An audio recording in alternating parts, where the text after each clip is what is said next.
Вітаю на каналі з аудіокнигами, написаними і прочитаними мною Ангеліною Кріхеля. Бажаю вам, як завжди, приємного та вдумливого прослуховування.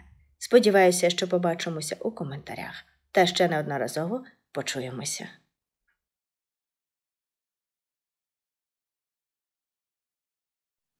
Ангеліна Кріхелі. Один крок. Читає авторка. Ось зараз я доп'ю чай і піду від тебе. Він дивиться на мене так, немов я щойно заявила, що збираюся полетіти в космос на парасольці. Куди? Я піднімаю чашку, роблю останній ковток.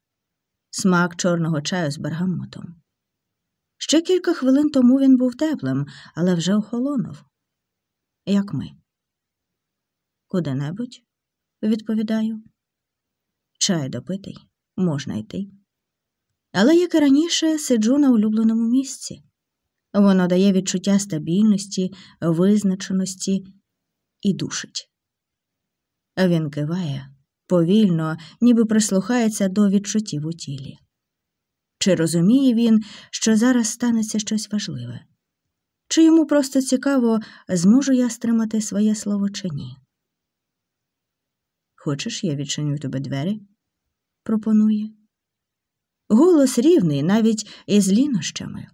Наче ми говоримо про щось буденне, про погоду чи про те, що знову треба купити цукор. Давай. Він встає і йде до дверей. Неспішно, але без навмисності. Дивлюся, як рухаються його плечі під сірим светром, який я подарувала на минуле Різдво. На ньому безглузді олені. Одного разу цей светр рвався, але він відмовився викидати його. Корпів над підтягуванням петель. Але ж це не чоловіча робота, чи не так? Руки в кишенях штанів. На мить здається, що він, можливо, зараз розвернеться і скаже щось важливе.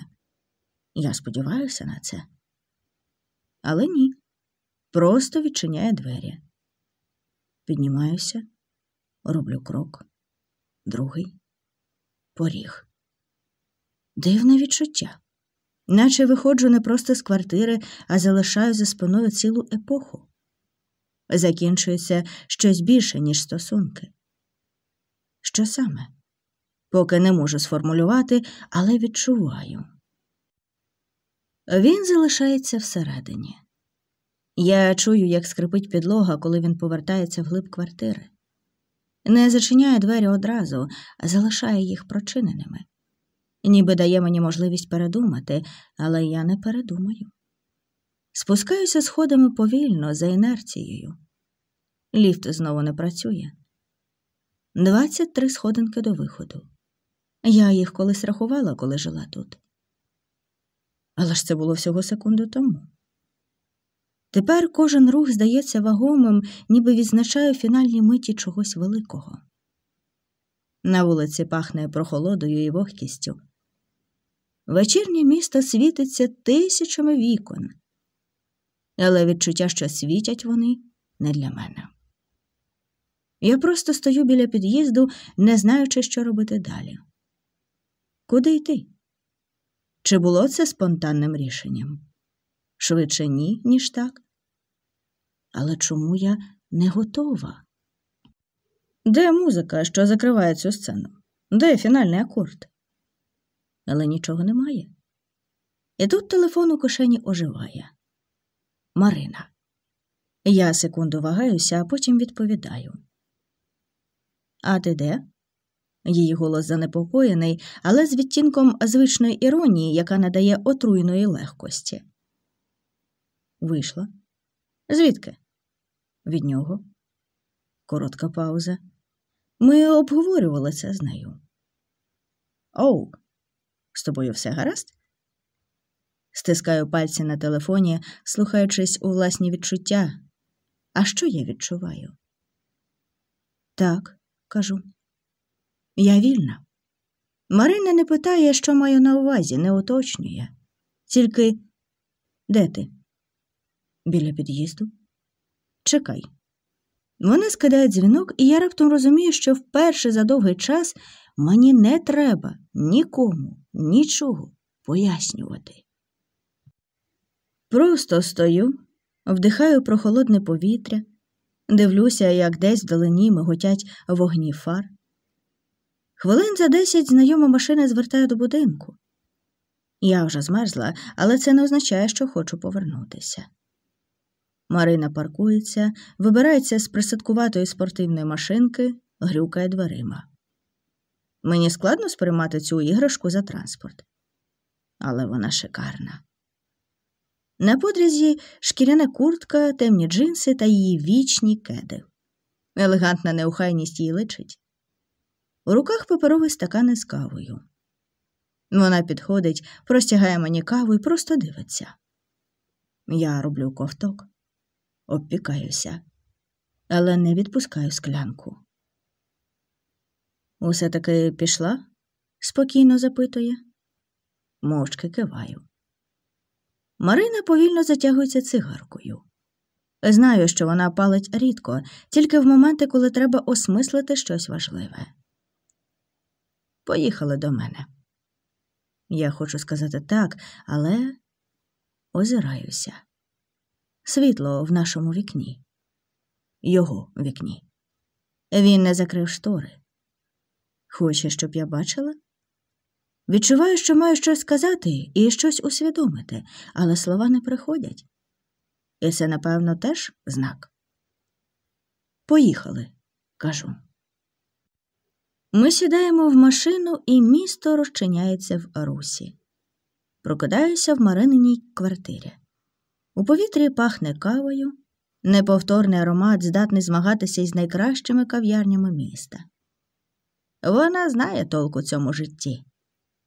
Я – ні. Сідаю, зариваюся пальцями у волосся, почуваючись дивно. Легкість і тривога. «Доброго ранку». Марина простягає мені кухоль, щойно опиняюся в полі її зору. «Готова до нового дня?» Розгублено дивлюся на неї. І раптом розумію. Мені треба піти. Марина здивовано піднімає брову. «Куди?» Я посміхаюся вперше за довгий час. Не знаю, але я розберуся. Дорогою. Вона знизує плечима. Тоді тримай ключі. Поїдеш на моїй машині. Я сміюся. Відчуваю, що все тільки починається. Марина мовчки кладе ключі від машини на стіл і вирушає варити собі ще каву. Я дивлюся на ключі і відчуваю, як усередині щось стискається. Щось просте, очевидне. У мене тепер немає ні дому, ні плану. Я поїхала від нього, але не придумала, куди їду. «Ти взагалі куди збираєшся?» – запитує Марина, не повертаючись. Судячи з голосу, знову посміхається.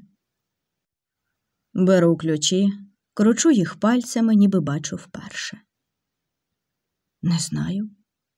Тобто ти вирішила піти, але не продумала, куди? Я піднімаю очі. Так. Марина усміхається, ніби саме цього й очікувала. Типова ти. А ти хіба не так само жила у 20? Вона обертається, спирається на стільницю, гріючи долоню об чашку. У 20? Так, звісно. У 30 уже ні. Опускаю очі. Я-то думала, що до 30 у мене буде все. Дім, сім'я, чіткий шлях, цілі, а в підсумку – порожнеча. І що ти тепер будеш робити? Уточнює Марина. Знову дивлюся на ключі. Їхати? Куди? Туди, де не була? Марина хмикає. Тобто їдеш без мети, без чіткого маршруту? Ага. Усе-таки треба було гуляти тобі в 20. Вона робить ковток кави, роздумує, потім киває. Тоді поїдь на південь. Я кліпаю очима. Чому? Тому що ти завжди любила море, але завжди знаходила причини туди не їхати. Я стискаю губи. Це правда? А ще, додає вона, тому що якщо ти поїдеш до батьків, вони почнуть тебе рятувати. Якщо залишишся в місті, крутитимешся на місці. А дорога – це завжди вихід. Я дивлюся на неї, і щось усередині мене зміщується. Південь, повторюю я. Марина киває. Південь. Беру ключі, підіймаюся, збираю свої речі, рюкзак, телефон, куртку, усе, що в мене є. У раптових рішеннях є щось неповторне. Ти не даєш собі часу передумати, сумніватися, відступати. Марина не каже, будь обережна чи подзвони, коли приїдеш. Вона просто підходить, коротко стискає моє плече і знову повертається до своєї кави. Ну, давай, мандрівниця, поганяй мою тачку. Одометр показує пронизливо маленьку цифру. Я сміюся і виходжу. Місто швидко розчиняється в дзеркалі заднього виду. Хто б міг подумати, що водійські права знадобляться мені саме в такій ситуації. За вікнами спочатку бетонні коробки, потім сірі траси, потім рідкісні посадки. Я вмикаю радіо, але швидко вимикаю. Не хочеться слів, звуків, часу. Виїжджаю за межі міста і відчуваю, як із кожним кілометром стає легше. Невже все так просто? Дивлюсь на дорогу, на рідкісні вогні зустрічних машин, на простір перед собою. Мені нікуди поспішати. Мені нікуди повертатися. Але у мене є напрямок. І, можливо, це вже початок чогось нового. Шосе тягнеться вперед, як нескінченна стрічка. Чорнильна ніч змінює вечір, що настав, а потім сама поступово розмивається в сірий серпанок світанку. Десь на горизонті небо трохи світліше, але сонце ще не показалося. Я вмикаю фари і додаю газу. За спиною залишилося місто. Залишилося те все, що сковувало мене останні роки. І все, що підтримувало. Я майже не думаю про нього. Майже. Іноді миготять окремі моменти. Як він дивився, коли я піднімала чашку з чаєм. Як мовчки кивнув у відповідь на моє «куди-небудь». Як не зачинив за мною двері відразу. Але я тут же глушу ці думки, перемикаючись на дорогу. У машині тепло, але я опускаю скло, впускаючи холодне, вологе повітря. Мені потрібно відчувати рух не тільки під колесами, а й шкірою. Марина мала рацію. Дорога – це вихід. Але вихід куди? На трасі майже немає машин, тільки рідкісні фури, що сонно повзуть у темряві. Не знаю, скільки часу минуло. Час розчиняється в рівному шумі двигуна. Нарешті попереду показуються вогні. Заправка. Я повертаю до неї, глушу мотор і якийсь час просто сиджу. Південь. Я справді їду на південь. Виходжу, потягуюся після довгого сидіння і прямую всередину. Там майже порожньо. Тільки самотній касир за стійкою, молодий хлопець із накинутим на голову капюшоном, натягнутим на очі. І далекобійник у кутку біля автомата з кавою.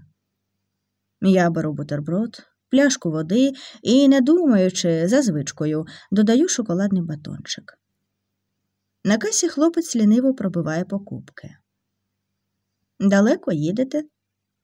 Піднімаю очі. А він дивиться без особливого інтересу, просто щоб підтримати розмову. «Далеко», – відповідаю. Він киває, ніби так і знав. «Обережніше на повороті перед мостом», – каже раптом. «Там після дощу заносить». Я трохи довше затримуюся поглядом. «Дякую». Забираю решту і йду. На виході далекобійник проводить по мені коротким поглядом, але нічого не каже. На вулиці пахне бензином і ранковою свіжістю. Я сідаю в машину, відкриваю пляшку води, роблю кілька ковтків. Потім заводжу мотор. Ще сотні кілометрів попереду. І, здається, я вперше за довгий час не боюся того, що буде далі. Траса знову йде в темряву. Десь попереду вже починає бліднути небо, але сонце ще не показалося. Я їду, і всередині мене дивне відчуття. Не тривога, не страх. Простір, наповнюваний поступово чимось, чому ще не можу дати чіткого визначення. Наче хтось усередині мене відчинив вікно і випустив усе затхле повітря. Я чую дорогу, рівний гул мотора, вітер, що б'ється в прочинене вікно. Відчуваю, як пальці стискаються на кермі, як педаль газу відгукується легким натисканням. Просто я, просто дорога, просто рух. Знову вимикаю радіо. Зараз мені не потрібні чужі голоси в моїй свідомості. Попереду, за черговим поворотом, дорога раптом починає спускатися вниз. Я примружуюся. Міст? Обережніше на повороті перед мостом. Там після дощу заносить. Згадую слова касира і трохи скидаю швидкість. Асфальт справді блищить. Дощу не було, але вологість із річки піднімається щільним серпанком. Вирулюю якомога м'якше, без різких рухів. Машина слухняно проходить поворот, і ось уже міст. Металеві перила, що відбивають слабке світло фар. Здається, я починаю розуміти, за що Марина так любить цю свою іграшку. Кидаю погляд убік, до води. Річка темна, ніби бездонна, і на секунду мене накриває дивне відчуття, ніби я вже була тут. Нісенітниця. Просто не виспалася. Я тисну на газ. Хвилин за 20 з'являється ще одна заправка. Цього разу я вирішую зупинитися ненадовго. Кава, трохи розім'ятися. Паркуюся, позіхаю, потираю шию, і тільки коли виходжу з машини, помічаю фігуру біля дверей кафе. Високий хлопець у шкіряній куртці з рюкзаком через плече. Їхній стиль надто схожий з Мариною. Я надто добре знаю його, щоб сплутати з кимось іншим. Він. Я завмираю. Що? Він теж піднімає голову. Мить, і я бачу, як у його очах миготить упізнавання. Ми стоїмо не рухаючись. Якого дідька? Я поїхала від усього, що мене тримало. Але якимось чином знову тут, перед ним. Дороги мають вести від, а не до. І все ж, можливо, іноді дорога знає краще. Він робить кілька кроків уперед, у мій бік, так, щоб ми могли бачити вирази облич одне одного. Ти? У його голосі здивування, але не шок.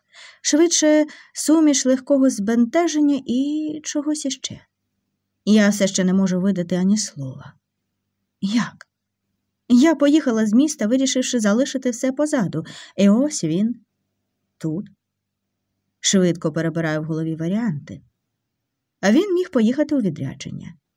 Він міг випадково опинитися на тій самій трасі. Але ось імовірність зустрітися тут, у цю хвилину, у цьому місці, серед сотень кілометрів дороги – неможливо. Ти за мною стежиш? Перше, що виривається. Він кліпає очима, потім хмуриться. Що? Ти знав, що я поїду сюди? Яким чином? Він розводить руками. Я тебе кілька днів не бачив. Я мружуся. Він не схожий на брехуна. Ніколи не був. Занадто правильний, стабільний, нудний. Тоді чому ти тут? Те саме можу запитати в тебе. Ми дивимося одне на одного, і мені стає смішно. Від безглуздості цієї сцени, від усієї абсурдності ситуації. Я щойно драматично залишила все позаду, вийшла зі стосунків, із міста, зі звичного життя. І ось знову стискаюся віч-навіч з минулим. Зітхаю, забираю руки в кишені. Гаразд, зайдімо в кафе. Він киває, але я помічаю, як при цьому посміхається. Ніби заздалегідь знає щось, що мені ще належить зрозуміти. Усередині тепло, пахне кавою і чимось солодким. Ми сідаємо біля вікна і машинально дивлюся на його рюкзак. «Ти теж у бігах?» – потискає плечима. «Швидше в пошуку». «Чого?» – посміхається, кидає погляд за вікно, де світло фар поодиноких машин прорізає темряву. «Нового маршруту». Я не знаю, що він має на увазі, але чомусь усередині мене щось відгукується. Ніби ми обоє зараз стоїмо на роздоріжжі і, можливо, обрали одну й ту саму дорогу. Він бере каву, робить невеликий ковток, морщиться. Гірка. Я усміхаюся. Ти завжди пив без цукру. Цукор був вдома тільки через мене. Але тепер хочу з цукром, відповідає він, відставляючи склянку вбік. Помічаю, як він трохи примружується, вивчаючи мою реакцію. Усе змінюється, так? Я мовчу, роздивляючись його. Здавалося б, він усе той самий. Ті самі вилиці, трохи недбала щетина, знайомий погляд, у якому зазвичай ховається легка іронія, як у Маринки. Але щось не так. Ніби він став іншим. «Куди ти їдеш?» – запитую я. «Поки не вирішив», – легко знизує плечима. «Просто їхав, поки не побачив тебе». Нахиляюся, торкаючись пальцями гарячої склянки. «І тепер?» – він усміхається, але погляд не відводить. «Тепер хочу дізнатися, куди їдеш ти». Я відкидаюся на спинку стільця. «А якщо я скажу, що мені потрібно побути самій?» Він киває без упору. Я поважаю це. Пауза. Знову занадто правильний. Але він не встає, і я не кажу йому йти. Ми сидимо в цьому кафе, в тиші між нічною дорогою і світанком, який ще не настав. Здається, він – єдина частина минулого, яка не хоче відпускати мене так просто. Але чому не зупинив одразу? Правильно, занадто правильний. А в кожного має бути право вибору і свобода рішень. І, можливо, я теж занадто. «Чому ти поїхала?» Він вимовляється спокійно, але в голосі є щось глибше. Стискаю пальці на своїй склянці. Уже збиралася залишити це позаду. Не пояснювати, не обертатися. Але тепер, дивлячись на нього, я не впевнена, що можу просто відмахнутися. Роблю глибокий вдих. Бо було надто тісно. Киває, ніби розуміє, але я не впевнена в цьому на всі 100. І ти думала, що дорога все вирішить? Дорога – це не кінець? Це пауза? Дивлюся йому в очі. Щоб зрозуміти, що робити далі. Він усміхається, але тепер зовсім м'яко, без насмішки. Тоді, може, я просто проїду частину шляху поруч? Я завмираю. Він пропонує це так, немов ідеться не про щось серйозне, а просто логічне продовження розмови. Наче ми з ним просто дві людини на одній трасі. Наче це не має значення. Але я знаю, має. І питання в тому, чи готова я до цього. До того, щоб не бути однією. Знову. Я дивлюся на нього.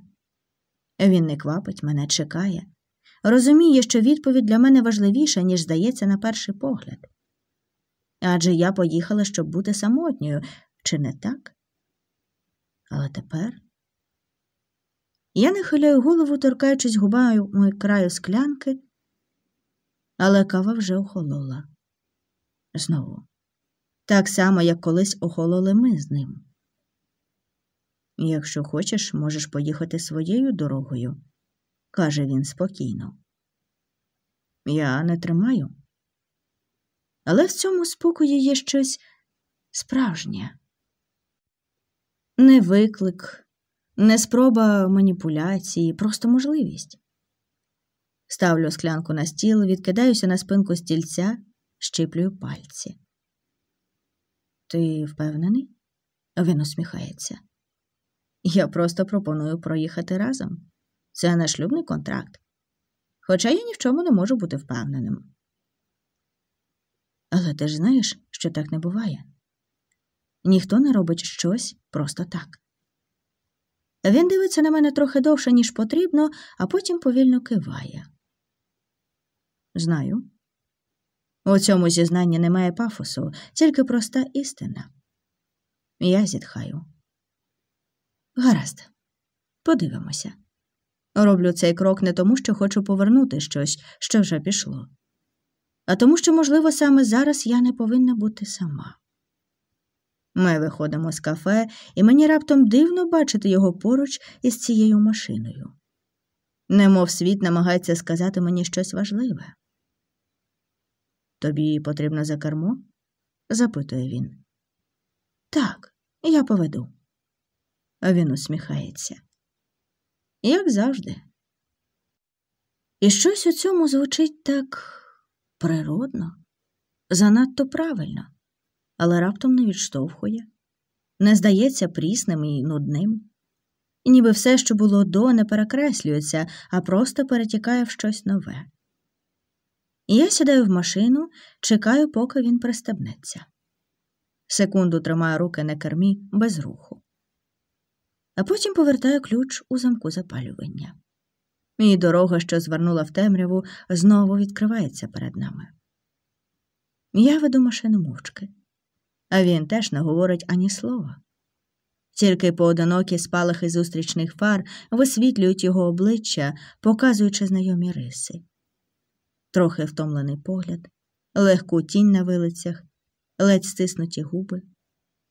Про що він думає? Мені здається, що ми не просто їдемо.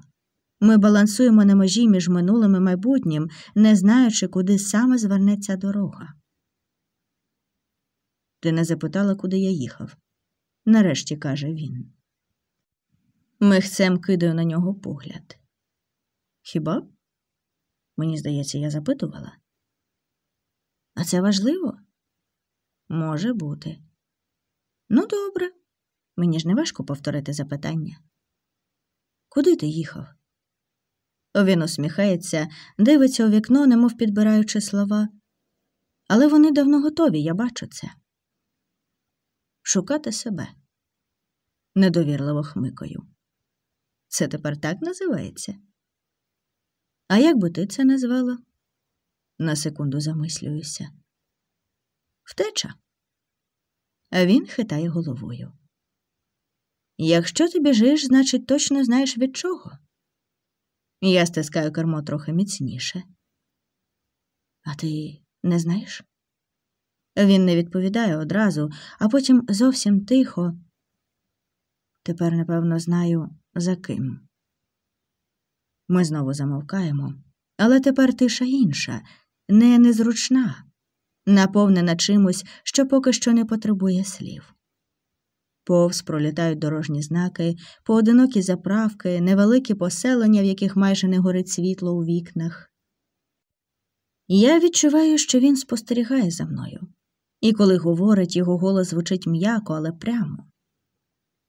Ти знаєш, куди їдеш? Видихаю, зосереджуючись на дорозі. Ще ні. Тоді чому ти так упевнено ведеш? Я усміхаюся.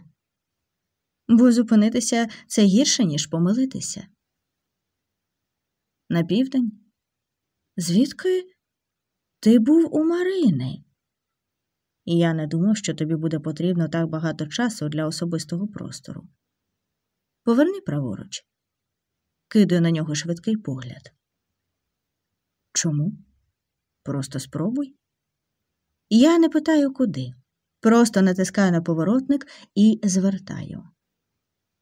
І в цей момент усередині мене знову щось змінюється. Немов я дозволила чомусь новому статися. Дорога вузька, майже порожня. Фари вихоплюють із темряви поодинокі дорожні знаки, обриси дерев, силуети самотніх будинків. Якщо ти вирішив мене вбити за втечу і закопати в лісі, то знай, я буду чинити опір. А він тихо сміється, хитає головою. Розслабся. Це просто шлях, якого не було в твоїх планах. І в твоїх теж? У моїх теж. Тому це справедливо. Нехай буде нічия. Ми їдемо далі. Тепер тиша не натягнута. Вона схожа на гул мотора, на ритм коліс по асфальту, на дихання людини поруч. Мені вже не хочеться питати, навіщо я звернула. Я просто їду. Гальмуй. Голос звучить спокійно, але впевнено. Я натискаю на гальма. Знову слухняно, і мені знову приємно це. Ми зупиняємося біля якогось урвища. Попереду темрява, непроглядна і жива. Я вимикаю двигун. Ти хочеш сказати, що це кінець маршруту? Він майже безшумно відстібає ремінь безпеки, відчиняє двері. Виходь. Зітхаю, але роблю, як він каже. Повітря холодне, пахне вогкістю і листям. Я підходжу до краю урвища і завмираю. Переді мною місто внизу, все у вогнях. Воно здається таким далеким, немов ми вибралися з нього в інший вимір. Виявляється, у непроглядній темряві урвища теж є життя. Пам'ятаєш, як ти завжди хотіла побачити щось нове? Каже, стаючи поруч. Я киваю, збентежена, збита з пантелику щойно зробленим відкриттям. Ось, дивись. І я дивлюся. Усередині мене поступово розправляється затиснута до межі пружина власних обмежень та ілюзій. Розправляється, як трамплін, як крила. Але я ще не бачу, куди летіти з моїми новими крилами. Я більше не відчуваю себе загнаною. Я почуваюся вільною. Він не дивиться на мене, але знаю, він відчуває те саме. Хочу обійняти Марину. Усе-таки мені треба було гуляти в 20. Може, почнемо спочатку? Тихо питає він. Я не відповідаю одразу, тільки глибоко вдихаю це холодне повітря. А потім дивлюся на нього. Довго, уважно. Може. І в цей момент я розумію. Це не втеча. Це перший крок. В інше, нове, усвідомлене життя. Мої неповторні вдумливі слухачі. Мабуть, ви помітили зміну в стилі викладення тексту. Тож мені буде вкрай цікаво дізнатися в коментарях, чи вам більше до душі цей стиль кінематографічний, чи все ж таки літературно-мистецький, у якому я пишу більшу частину своїх текстів. У кінематографічному стилі інтелектуальну прозу пишуть такі сучасні автори, як Елізабет Гілберт, Анна Гавальда, Джоджо Моїс, Харукі Муракамі, Кейт Мортон, Рейчел Джойс. А ви б змогли ось так усе кинути заради пошуку себе? І стали б наздоганяти її на його місці. Ми неодмінно ще почуємося із вами. Сподіваюся, що скоро. Знаю, що якщо дослухали історію до кінця, то не забудете натиснути «Підписатися», залишити вподобайку і коментар. А про те, як підтримати вашого автора, можете прочитати в описі. Дякую за вашу підтримку. Вона неоціненна. Почуємося.